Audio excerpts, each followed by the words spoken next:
રાજ્યમંત્રી હર્ષ સંઘવીની ઉપસ્થિતિમાં અમદાવાદ શહેર પોલીસ દ્વારા તેરા તુજકો અર્પણ અને સાયબર સાથી ચેટબોટનું લોકાર્પણ કરાયું હતું. ગૃહ રાજ્યમંત્રી હર્ષ સંઘવીની ઉપસ્થિતિમાં અમદાવાદ શહેર પોલીસ દ્વારા આયોજિત તેરા તુજકો અર્પણ કાર્યક્રમ અને સાયબર સાથી ચેટબોટનું લોકાર્પણ કરવામાં આવ્યું હતું, જેમાં ગૃહ રાજ્યમંત્રી હર્ષ સંઘવીના હસ્તે અમદાવાદ શહેરમાં ઉત્કૃષ્ટ કામગીરી કરનારા પોલીસ કર્મીઓનું સન્માન કરાયું હતું. વધુમાં વિવિધ ગુનાઓના ભોગ બનેલા નાગરિકોનો મુદ્દામાલ મંત્રીના હસ્તે સન્માનભેર પરત કરાયો હતો.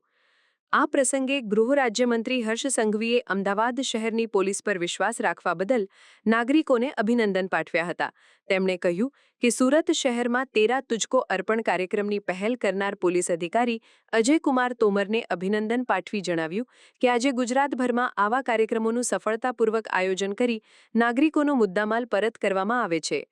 મંત્રીએ જણાવ્યું હતું કે કોઈપણ નાગરિકોનો મોબાઈલ ચોરી, ઘરફોડ ચોરી, સોના ચાંદીના દાગીના કે સાયબર ક્રાઇમ જેવી ઘટનાઓમાં અમદાવાદ શહેર પોલીસ ત્વરિત પગલાં લઈ નાગરિકોને ન્યાય અપાવે છે, જે અંતર્ગત છેલ્લા એક માસમાં 26 કરોડથી વધુનો મુદ્દામાલ નાગરિકોને પરત આપવાની સુચારુ કામગીરી થઈ છે.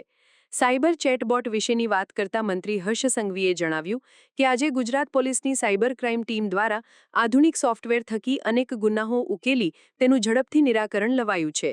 આ તકે મંત્રીએ નાગરિકોને કોઈપણ ફરિયાદ માટે 112 નંબર પર સંપર્ક કરવા અપીલ કરી હતી.